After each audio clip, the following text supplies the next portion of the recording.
the dictator always destroy the legal system and education system. Right? If they control these two systems, they can control the people. So all this 6-7 ethnicity has been wiped out by 1982 Nazi citizenship law.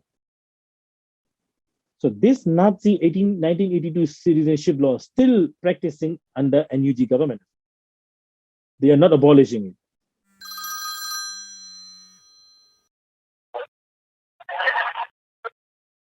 Hello, Nyambung people. Great to see you. Hope all is well.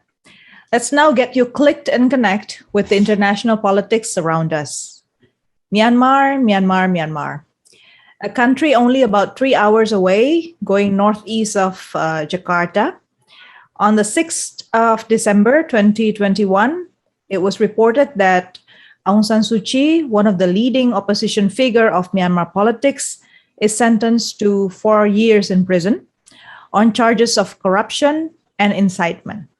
You know that incitement is a criminal act when a person is suspected of encouraging others to commit certain crime.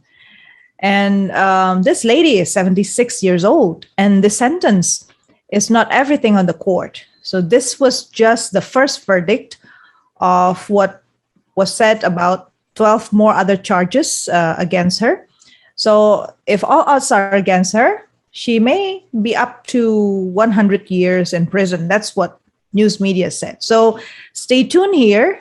And thanks to Nyambung people who subscribed, share, sending likes and comments. You are very valuable to me. So with me here is Kyaw Win, a human rights defenders and activist, born and raised in Yangon, Burma. And he went to London, I don't know when, but he then founded the Burma Human Rights Network. And since then, we have been connected. And he is one of the source of information you can depend on for human rights problems and violations inside of Myanmar and sometimes some other places too. So his Twitter account, please check it out. It's at Kyaw Win 78. That's KYAWWIN 78. So good afternoon, Kyaw Win. Good afternoon. Yes, good afternoon here. And good afternoon in London. Good evening to you. Yes. Good evening in Jakarta. So welcome to Nyambung. How are you today?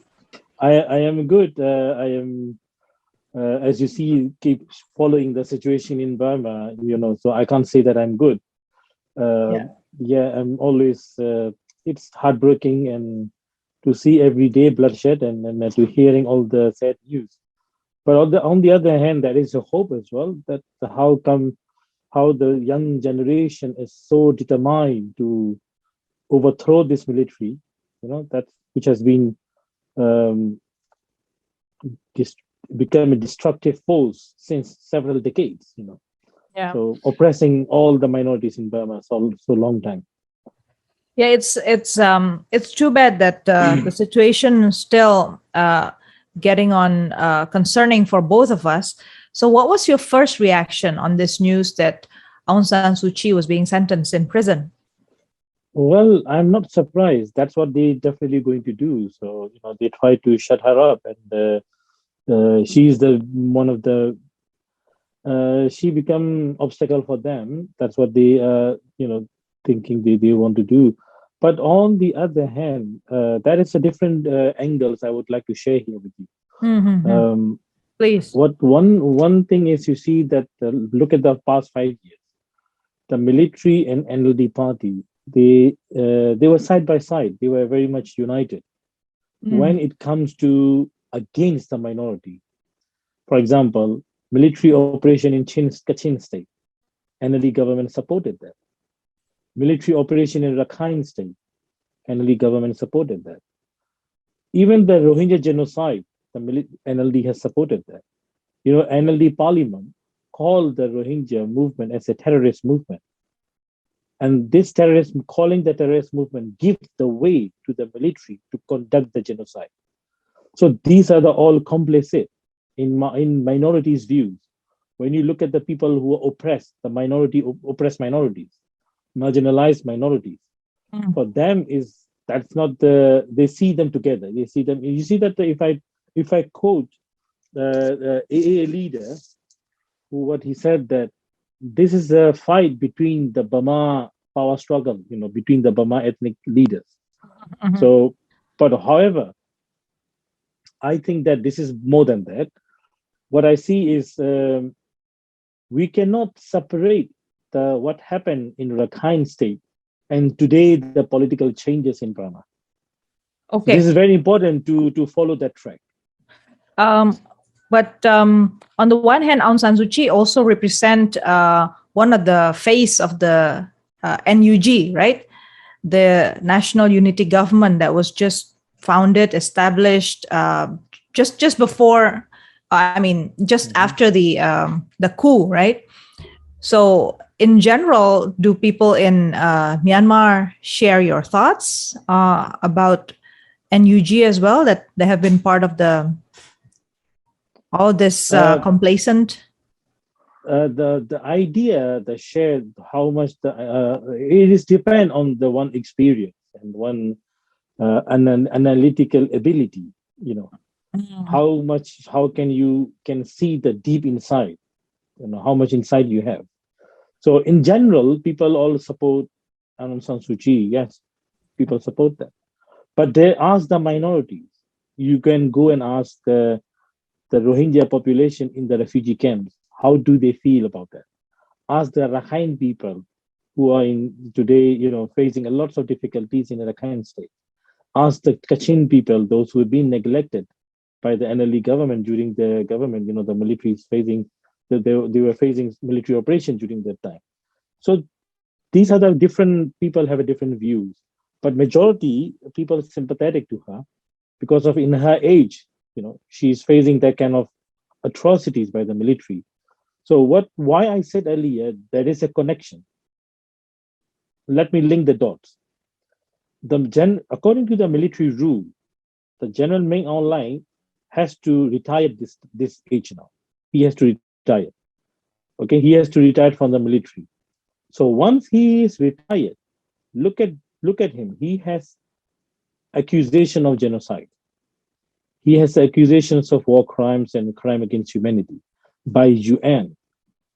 So he has also accumulated multi-trillion, I can say that $1 trillion, all earned illegally, during his, that through so many his family has, so he need to protect this wealth.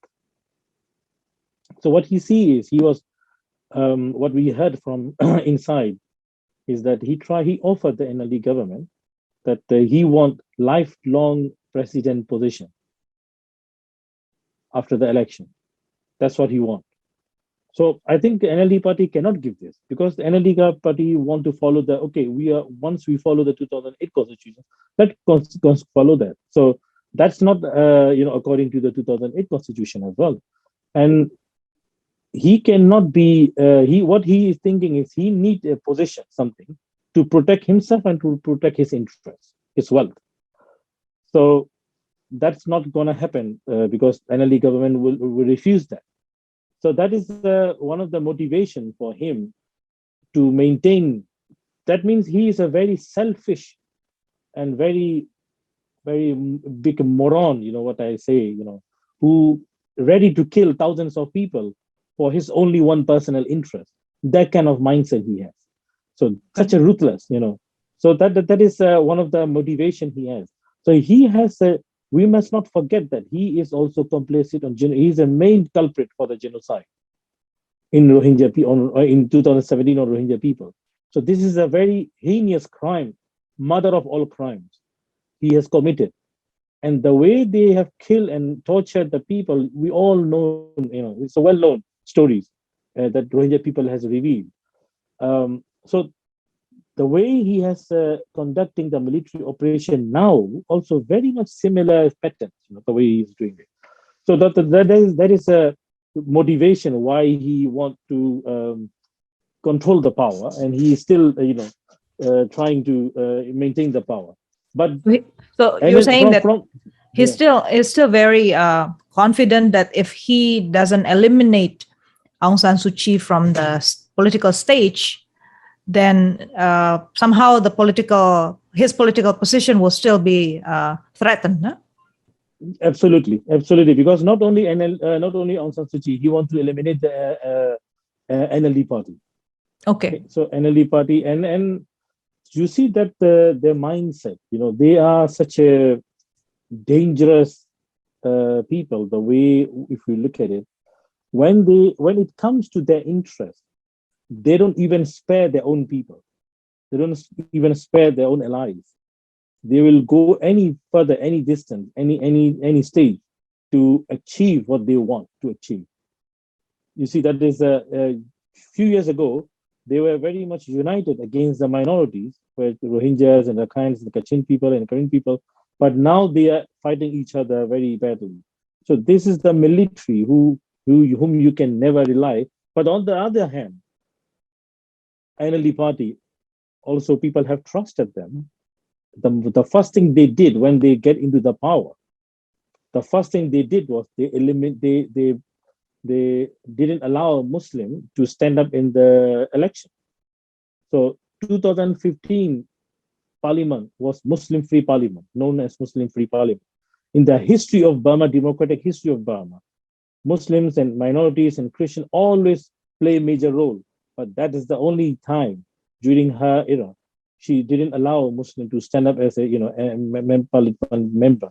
So that is a very dark history remain behind. That is still fresh in many people's mind. So the point is, you see, when it comes to this uprising right now, we must understand that this uprising is not for her, not for her party.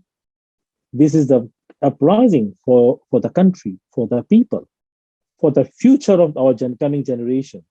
Because we are all fed up. We see that, okay, that is the military. We can never win if we don't take this matter very seriously. Otherwise, we are always back to the square one, right? Every uprising we fight, and then on the other hand, the military and the ruling party will unite it, and they keep oppressing the minorities.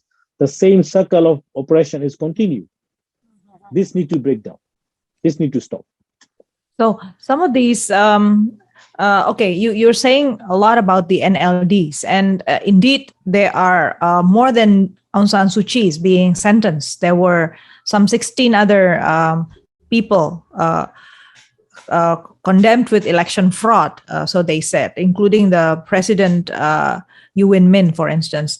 But maybe my curiosity then goes to what's up with the NUGs then. For months, we have heard that they're trying to stand up against the military junta. What's the update on their situation now? Are they getting stronger? Are they getting legitimacy from the people? NUG is a formation of NLD MPs and also non-NLD members. Come from ethnic minorities, like Kachin, like Kareens, and like other minorities. So this is what international community want to see in the government of Burma. It's not just controlled by one party system. Multi-party and multi-ethnic and multi-minorities all come together and form the government and unity government and confront again. Because Burma is continuously having, even the democratic government, we have a genocide. So this is not the international community want to see Burma like that, right? So the interest of the international community is want to see NUG government is diverse, but which is not yet. For example, if you look at the those who are, what is the consistency of the NUG government? The key power controlling is NLD people. Oh, still the NLD people. Still, of course, still. And those who are non-NLD, they are mostly like showcase. They are not that key player. They are not the decision maker, but they still have some roles. But these are the people, those who are like Dr. Sasa, like Kwom Yomin. These are the very much, people trust them, people love them because of their commitment, because of their service to the people, and because of their stand during the genocide, Rohingya genocide. These people clearly stand up against the genocide. They raise the voice for them. So these are the record, the what people see, minorities people see them, and they don't play party politics. So that's what we see them. But there are some people as well, those who want to maintain the NLD should have upper hand in the government. So what happened is that quietly NLD and the ethnic groups have some issue here. They see that NLD is the one who Burma centric, based on ethnic Burma community who want to control the power. But on the other hand, the ethnic minority says, in our land, we are the lord of our land. We are not going to subdue or submit to you, because that's our land, and we are the one who supporting you for the cause.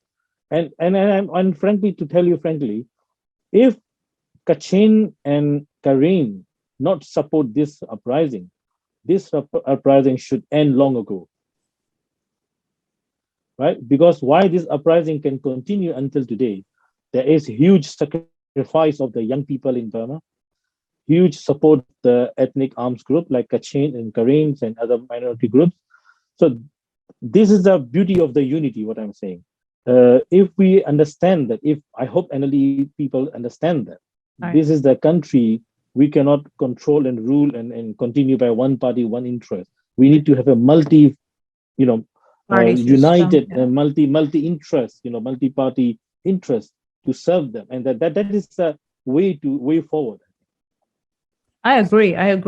For a country so diverse, and the resources are so also diverse and spread across the country, I don't think one country alone will be sufficient. Yeah.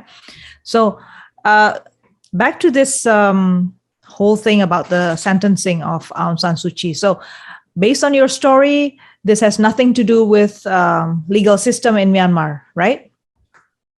Well, in order to tell you this, I said earlier, I cannot read the book of corruption, because that's not a good book of law in our country. We have the book of corruption. You need to read how the corruption system works, so you understand how the legal system works in Burma. So it is totally, you see, the judge, he has to read the order from the top for when he gives the sentencing. So he cannot give his own verdict for the sentence. So this is all. It's by instruction, yeah. Yes, and the same thing happened during the NLD government as well. So NLD people shouldn't be surprised that. Okay.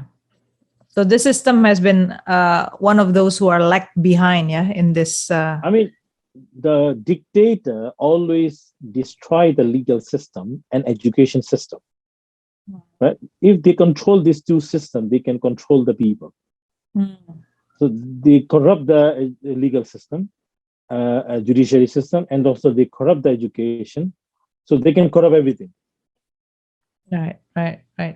So who in Myanmar then that people trusted nowadays, if you can say?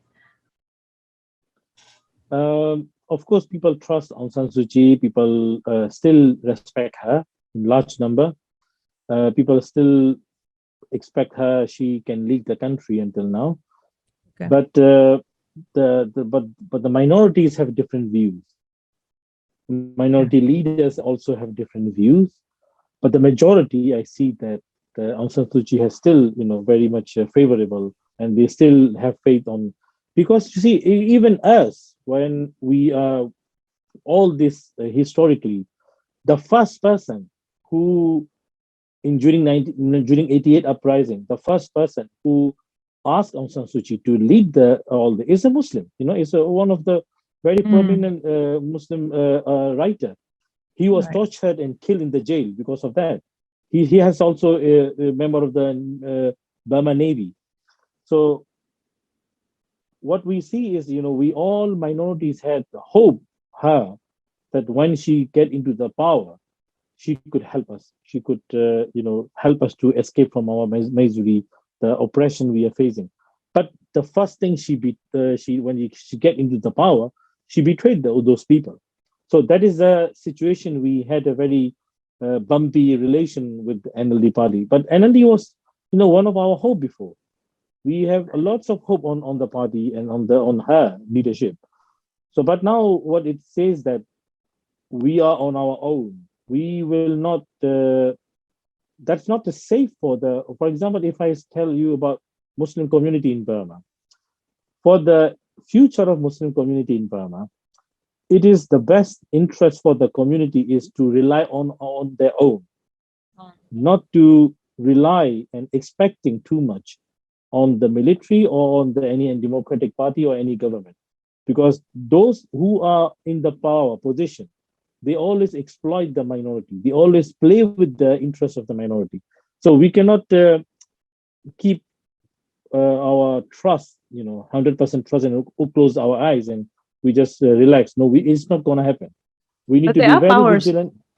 But there are powers at the local levels, right? The minority groups do have their leadership at the local levels.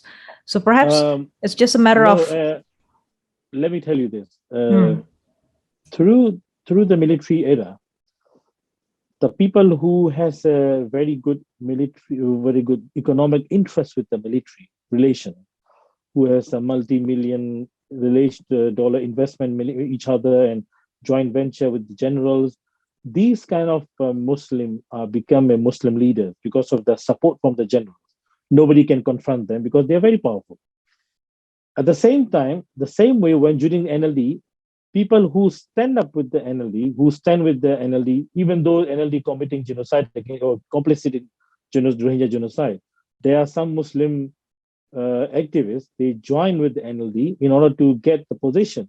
So they stand up, even they support Aung San Suu Kyi when she went to ICJ. So that kind of people are still get power and get still position in NUG government. Because they seen them, these are our friends. No matter what happened, they always support us. But this is not on the value base. This is the interest base. So this is another kind of corruption in my view. The same way with the military as well. When the military treat the Muslim community is through their people, the people whom they have economic relation, right? They have a give and take. The same way NLD do the same thing, but they are not reaching out the real community leaders who has been listen, or who has been the community listen them, the community respect them. They are not the people who because they cannot deal with those people because they know very well how NLD and the military is playing with them. So there are groups, but they are not yet a nation. There are leaders, but there's not yet a national leaders, right? But what we do is right now, after coup happened, so we Muslim groups, all the human rights organizations and all the different organizations we come together and we start talking to each other. Said, look, we need to do something. This is the very important situation time for our country. We need to do something. So what we want to do, what we can do. So we all come together, all the Muslim Rohingyas and non-Rohingya Muslim and everyone come together, and we had a couple of 3-4 months continuously discussion and debates what we need to do. Then we agreed to form one organization, one umbrella group. This is called Muslims of Myanmar Multi-Ethnic Consultative Committee. Repeat that again. Muslims of Myanmar Multi-Ethnic Consultative Committee. Consultative committee. Okay, so it's a national committee. Yeah, that's a national level. So this is the people in exile and inside, and those who are in a safe zone. Safe zone means they are not in the city or town. They are in the border area under the ethnic arms group of protection. This is called safe zones. So mainly led by the Muslim young people, young youth, and as well as the people in exile and people who are senior politicians, all come together and we have formed like that. So I'm the spokesperson for that. And we don't have any president or anyone. We just have a democratic system, voting system. Whenever we do, we will decide by majority vote. So that means We don't have any misunderstanding or any, any issues when we decide something. So that kind of system we have in that committee.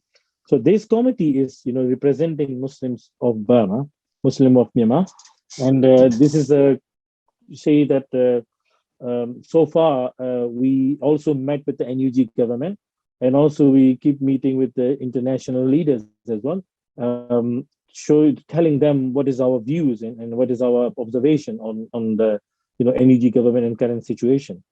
So we also try to reach out the NUCC, that is called National Unity Consultative Committee. This is also have 5 categories. One category is political parties. Second one is ethnic arms group. Third is general strike committees and civil societies. And the fourth is there are 4 to 5 layers, categories. But unfortunately, they don't accept us. They don't accept the Muslim Consultative Committee. The reason is they're saying us, you are religious-based community. We are saying that we are not religious-based community, but our identity has been taken away. So if you look at the history, before, during the Burmese kingdom, the Muslim in Burma known as Pati, the terminology used Pati, right? This is the Pati has a very long history in Burma, known as the Muslim. These are the mainly used for the Muslim existence of Muslim in Burma during that time. So far earlier, very early time. So after during the British colony called us as a Zerbadi. Zerbadi means it's a kind of a derogatory word. If you translate it, it has come from Urdu language.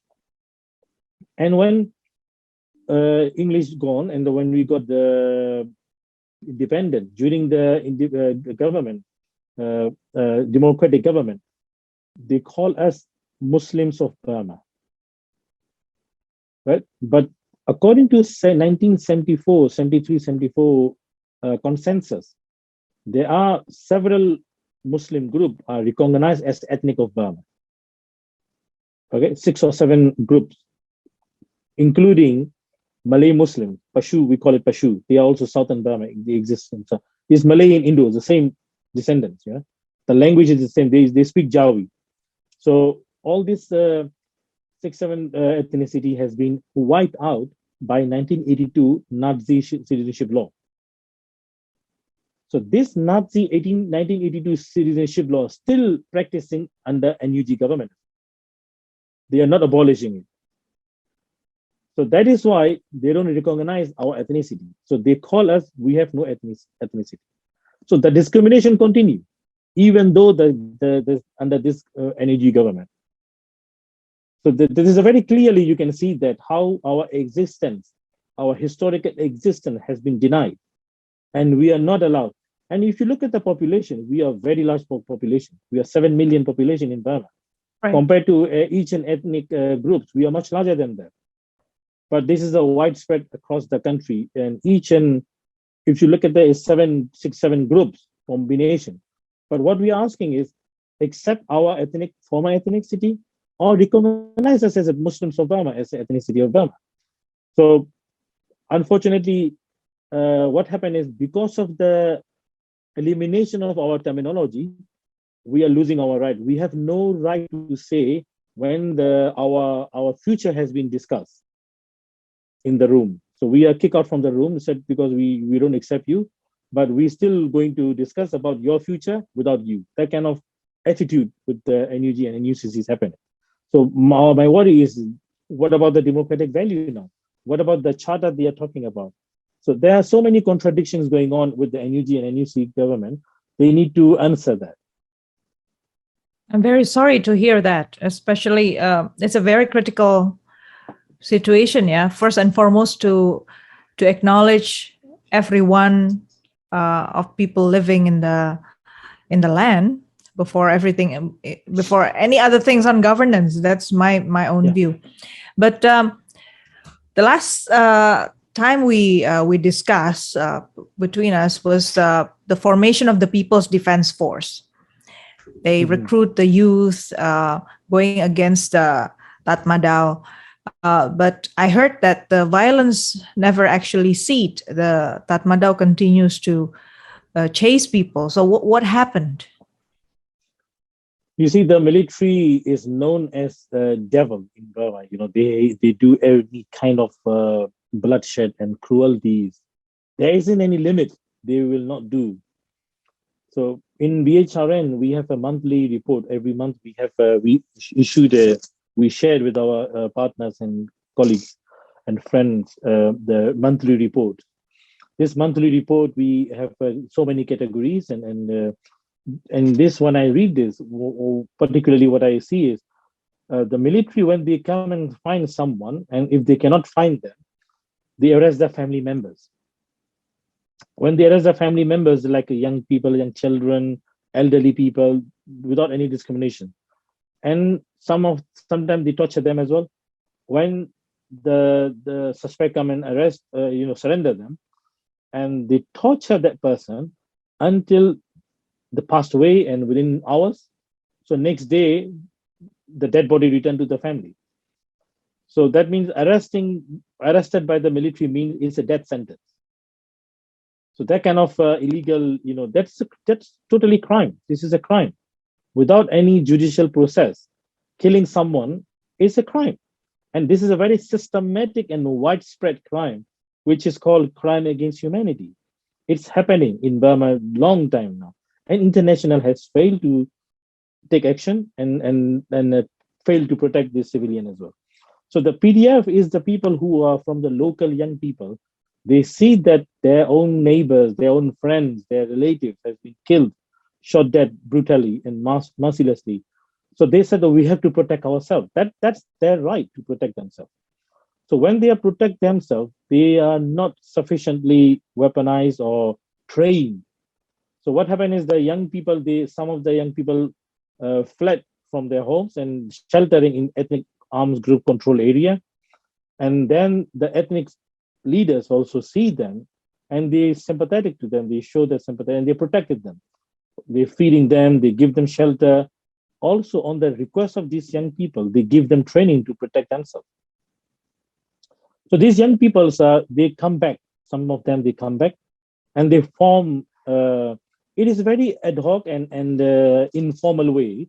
It is not a centralized. It is very decentralized. And if I may say that there are more than 200-300 PDF groups, each township, each cities they have their own. Some of them, they come together, they try to subscribe under an NUG government. But on the other hand, they are funded by the local sources, by different sources. And they are very poorly equipped, honestly. They are very, very poorly equipped. They made the handmade guns and some machetes, that kind of weapon they have to protect themselves. But they're never able to protect themselves because the military is well trained and well armed. So the revolution is very one-sided. If you look at the strength and power, and even the military use helicopter gunship, they're shelling with the artillery big guns. So their houses and civilians area has been burned down.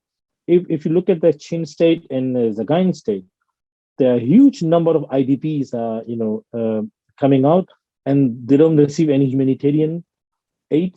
They are still struggling. The young people and children and elderly peoples and pregnant women, they all suffering very badly right now. So that there is international community need to respond immediately, something without until it become out of control. During the COVID situation, you see that. So also the PDF movement is a kind of protection, defending the young people themselves. But at some place, the PDF is very, very efficient. For example, in Chin state, traditionally, they are most of them are hunters. So every household, they have some kind of handmade guns for their hunting. And they are very used to, they know the geographical, environment and location. They're very well familiar with this. So the military having heavy casualties to control that area. Until today, they are unable to control that area. So the young Areas people there? in that area is in Chin State and Zagain State. Okay. So they are unable to control these two locations. Also, they are the ethnic groups are also supporting them. This fight, I said, without the support of Chin and without the Kachin and Karen people, this will not continue until this far. Will not reach to this far. So that is a situation. The young people who are paying their life heavily. You see that the more than 1,500 young people has sacrificed their life. Not even within these few months, right? So this is not a easy revolution we are having. We are paying heavy price. Each one of them has a future of the country. They are huge. They have so many dreams. They are love one of their parents. They are just young, 17, 18, 19, teenagers. They're 22. Some of them studying medical in the university. Some of them finally medical, which is long term. They have to study. Then they're very smart young people. They sacrifice their life on the street for the people of the for the country. So our point is, we are more critical on those who are considering government themselves, because you are coming to that position by the sacrifice of these young people. Right. So that is very important for the government or anyone taking to the leadership to understand, the price we have already given. Yeah, and I really hope that the Nyambung people here who pay daily attention to politics also get something out of this conversation of ours, that there's something much bigger. The story is much needing more attention than just the Aung San Suu Kyi. Though, of course, we all hope, that Myanmar can overcome these challenges very soon. Yeah, we really hope so. So thank you very much, Kyaw Win, for sharing your thoughts. As always, it's always good talking to you. Thank you. Stay healthy. Thank you. And see you so soon. Much. Thank you. See you soon. Thank you very much. Thank you, very Nyambung much. people. See you. Thank you so much for your support once again. Our podcast is available at YouTube and Spotify at Nyambung with Dina Praptora Harja. Make sure to send us your questions or your thoughts through YouTube comment section. And if you enjoy the episode, don't forget to like, share the link to your community, and subscribe so you make sure you don't miss our contents because we post every week.